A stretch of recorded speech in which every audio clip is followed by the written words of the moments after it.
እቴቴን ልቀቃት እያልኩ ነው። አልለቃትም። መጀመሪያ ሰገንን ልቀቃት። ሳትሞት ሞታለች ብለህ ያሳሰርከኝ አንተ ነህ።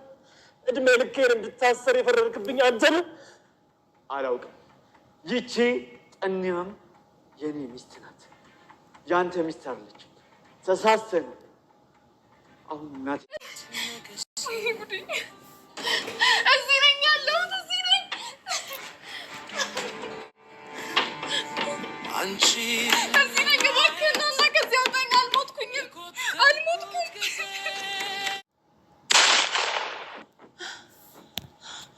ወይኔ ልጅ ሰገን፣ ሰገን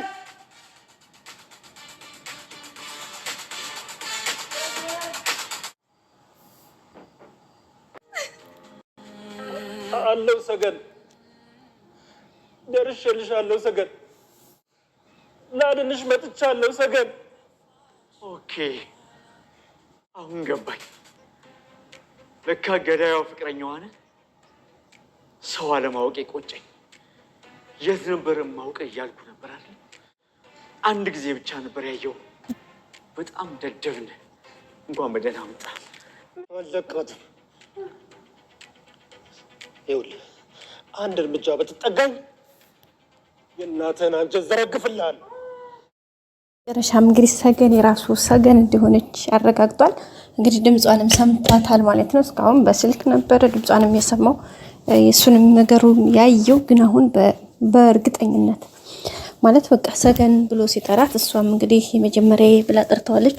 በጣም ነው የደነገጠው። እንግዲህ በአበርባ ነው የተናነቀው። ታውቃላችሁ ባለፈው ገና ስሟን ሲሰማ የደነገጠ ሰውዬ ገና ልትሆን ትችላለች ብሎ እንኳን ምንም እንትን ሳይባል የዛን ሰዓት እንግዲህ በዛ ልክ የደነገጠ መድብል ዛሬ እንግዲህ ምን ይሰማው ይችላል የሚለውን አይታችኋል ማለት ነው። ውድ ቤተሰቦቻችን ከአሁን በኋላ ህይወቱን ራሱ ዘውር ግፍ ይላታል እንጂ ሰገንን ለማዳን ከመጣር ወደ ኋላ አይልም በጭራሽ ማለት ነው። ውድ ቤተሰቦቻችንና በጣም የሚያስገርም ፍልሚያ ነበረ። እንግዲህ አክሊሉን በጣም ነው የደነገጠው።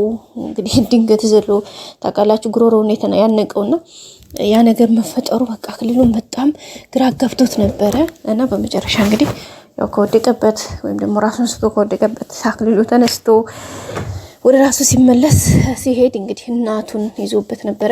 ግን አክሊሉ አይታችሁታል። በቃ ስለምንም ነገር በጣም ኃይለኛ ስለሆነ እናቱን እንግዲህ እንዴት እንደሚወዳት ታውቃላችሁ። አክሊሉ እናቱን በጣም ነው የሚወዳት፣ በጣም ነው የሚያከብራት። ለእናቱ ብዙ ነገሮችን በቃ ብዙ ነገሩ ነች እናቱ። ግን የሚገርመው ነገር በቃ አልሙ እንደዛም ሆኖ ራሱ እንግዲህ መድብልን ለመምታት ያደረገውን እንትን አይታችኋል ማለት እናቴን በመታትስ ብሎ አልፈራም፣ እንትን አልሰጋም።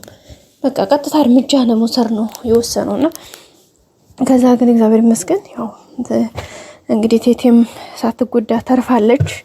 በዛ ላይ ደግሞ እንግዲህ አይታችኋል ምን አይነት ሪአክሽን እንደነበራቸው። በጣም የሚያስገርም የሚያስደነግጥ ነበረ። መድብልም እንግዲህ ዘሎ ተብሎ ወጥቷል። ምክንያቱም ድጋሚ ሌላ እርምጃ እንዳይወስድበት ያው ቴቴም የተወሰነ ነቆር የተደረገችው ምንም አልተጎዳችም። መድብልም ሲጀመር መጉዳት አይፈልግም እሷን። ያው ግን እናትየዋ ላይ ምናልባት በእናቱ ፈርቶ እርምጃ ላይወስዱ ይችላል የሚል ሀሳብ ስለነበረው ነው ማለት ነው። ግን ያም ሆኖ አልተወውም እርምጃ መውሰዱን። እናትየዋም ያው ተርፋለች እግዚአብሔር ይመስገን። አጠቃላይ መድብል እንግዲህ የነበረውን ስሜቱን ያሳየው ደስታ እንግዲህ እሷም ስለጠራችው ሰገን እንግዲህ የመጀመሪያ ብላ ጠርተዋለች። እሱም እንግዲህ ምን አይነት ደስታና ምን አይነት ስሜት እንደተሰማው በጣም የሚገርም ነበረ። እውነትን መናገር በጣም ደስ ብሎኛል። ሲቀጥል እሱ ምንም አይነት እንትን ሳይደርስበት የሆነ ጉዳት ሳይደርስበት ማለት አክሊሉ አይታችኋል እንግዲህ ሰገን ደርሼልሻለሁኝ ብሎ ለሰገን ድምፁ ሲያሰማ አሃ ለካ ለመጀመሪያ ጊዜ እንዴ ነበር ያየው። እኔ እኮ ማን ነው ብዬ ጠረጠርኩ ነበር። አንተ ነህ እንዴ? እንዴት ሊሆን ቻለ? እያለ እንግዲህ በጣም ግራ ተጋብቶታል አክሊሉ። በጣም ምንም ግራ የተገባው እውነት ለመናገር ምክንያቱም ይሄ ነገር እንዴት እንደሆነ ማለት ነው። ግን ምን ይሁን ምን አጠቃላይ ቢገርመውም እንግዲህ ቢመረም ዋጠው ነው ነገር ይሹ። በጣም የሚገርም ሁኔታ እንግዲህ በድንጋጤም ውስጥ ቢሆን ያው እንግዲህ አለውድ በግድ ያው ቢመረም ዋጠው ሆኗል ነገሩ። ስለዚህ እንግዲህ ውድ ቤተሰቦቻችን ፊልሚያው ገና አሁን ተጀመረ ትላላችሁ። በቃ ከአንዳንድ ገና አሁን ተጀመረ። በቃ ገና ተጀመረ። የእስካሁኑ ገና ነበር። ያሁኑ ግን በቃ በሚገርም ሁኔታ ከአንዳንድ አሁን ላይ ነው ትልቁ ጦርነት የተጀመረው። መድብልም እንግዲህ አይታችኋል፣ አረጋግጧል። ለሞገስ ደውሎለት ምን አይነት ስሜት እንደተሰማው እንግዲህ ስሜቱን ፊሊንጉን ሲገልጽ አይታችሁታል። እንኳን እሱ እኛ ራሱን ሌላ ስሜት ነው የተሰማነው። ምክንያቱም እንዳንዴ ሰው ማለት እንደሚያስብ ሰው ሆናችሁ ስለ ሰው ጀስት ኖርማል ስታስቡ ለራሱ ምን አይነት ስሜት እኔ ብሆን ይሄ ነገር እንዴት ይሆናል የሚለውን ነገር ስናስብ በቃ ከአእምሮ በላይ ነው። ምክንያቱም ለዘመናት ለዛውም ደግሞ 10 ዓመታትን ታስሮላት ገለሃታል ተብሎ መቃብሩን አሳይተው ያሳመኑትን ሰው በመኪና አደጋ አታሃታል ሙታለች ተብሎ እንትን ያላትን ሴት ያቺ የሚወዳትን የሚያፈቅራትን ከሷ ውጭ ሌላ ሰው የሌለ መስሎ የሚታየውን ያችን ሴት ከዛም ባሻገር ደግሞ አሁን ላይ ላለው ህይወቱ በቃ ሌላ ሰው እንዳይወድ ሌላ ሰው እንዳያፈቅር ልቡን በቃ በልቡ ውስጥ ቀልጣ ያለችውን ያችን ሰገንን ማግኘት ለመድብል እንግዲህ ከቃልም በላይ ነው። ስለዚህ እሷን አግኝቶ እንኳን አይደለም ህይወቱን በቃ ማለት ለማንም ለወንድሞቹ በዙሪያው ላሉ ሰዎች እንዳጠቃላይ ምን ያክል መስዋዕትነት እንደሚከፍል ታውቃላችሁ። ይሄንን ደግሞ ለሰገን ደግሞ ይሄንን ቢያደርግ ለሱ ምንም ነው ማለት በቃ በጣም ትንሹ ሲምፕል ነገር ስለሆነ በጣም በሚገርም ፊልም ውስጥ ነው እንግዲህ የሚገኘው። ያው በስ እንግዲህ ሁሉም ነገር ተስተካክሎ ብቻ ላቅም ጋይስ ሰገንን የራሱ የሚያደርግበት ግን ናፍቆኛል። አክሊሉ ግን አሁን ላይ ያለው ስሜት በቃ ከአእምሮ በላይ ሆኖበታል። በጣም ነው እንትን ያለው። መድብል እንግዲህ እንዳይታችሁታል። በቃ በፍጥነቱ ምን ይዘሉ አጥሩን ዘሎ እንደወጣ ራሱ በቃ ምን አይነት በቃ በፍጥነት በቃ ጋይስ ታውቃላችሁ ምን አይነት ካይንሽና ሽፋሽፍት ፈጥኖ ነው እንግዲህ ወጣው። አክሊሉ ተከትሎት ሲወጣ በቃ ኦሬዲ ዘሎ ሄዷል ማለት ነው። እና በቃ ለአክሊሉ ራሱ ግራ ነው የሆነበት።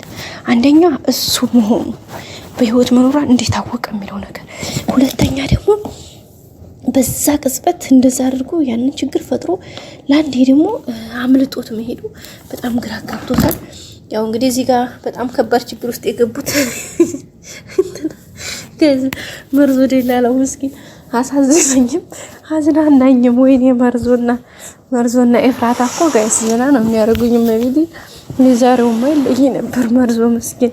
አሁንም እንግዲህ መጨረሻ ላይ ምስኪን አንገቱን ይዞ ጉሮሮውን ይዞታል፣ አንቆታል። አሁን እንግዲህ ይዞታል ኦሬዲ። ስትገረፍ ተወራለ ያለ እግሪ ሰው በእርግጠኝነት በቀላል አይለቀውም አክሊሉ። ምክንያቱም እንደምታውቁት ነው ለዚህ ሁሉ አደጋ ያደረሰው እሱ ስለሆነ ማለት ነው። እና ኤኒዌይስ እንግዲህ የመጣውን መቻል ነው። እግዚአብሔር እርዳህ ነው የምንለው እንትናን ማለት ነው መርዞን። ምክንያቱም እየደረሰበት ያለው ነገር ጋይስ ከቃል በላይ ነው።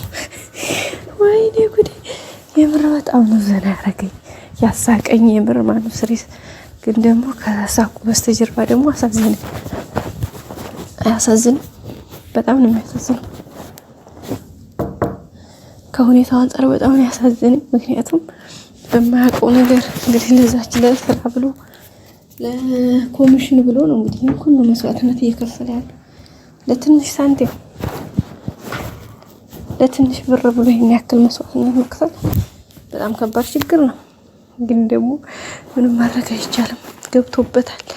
አይ መርዞዬ እግዚአብሔር እርዳ። እንደ ዘና ነው የሚያደርገኝ፣ ያስቀኛል በቤቴ። ወይኔ ሁኔታው ግን በጣም ነው የሚያሳዝነው። እንግዲህ መድብልም እንዳትፈራ አብላው ነበረ። እንዴት አልፈራ ማለት እኮ ምን አስበህ ነው እያለ ነው እሱም። እንግዲህ አይዞህ መርዞዬ እግዚአብሔር እርዳ። ሌላ ምንም ልንል አንችልም። ምክንያቱም ከአክሊሉ ጋር ፊልሚያ በራሱ በነፃነት በደህናው ጊዜ እንኳን ለመንቀሳቀስ የተቸገረ ሰው አሁን ይሄ እንትን ሲመጣ ደግሞ ምንም ማድረግ አይቻልም። እና በጣም ከባድ ነው ውድ ቤተሰቦቻችን። ቀጣይ እንግዲህ መድብል ሰገንን በምን መልኩ ያወጣት ይሆን የሚለውን አብረን የምናይ ነው የሚሆነው። እስከዛ መልካሙን ሁሉ ተመኘው። አብራችሁን ስለሆናችሁ አመሰግናለሁ። አሁንም ላይክ፣ ሼር፣ ሰብስክራይብ አድርጉልኝ። ወዳችኋለሁ።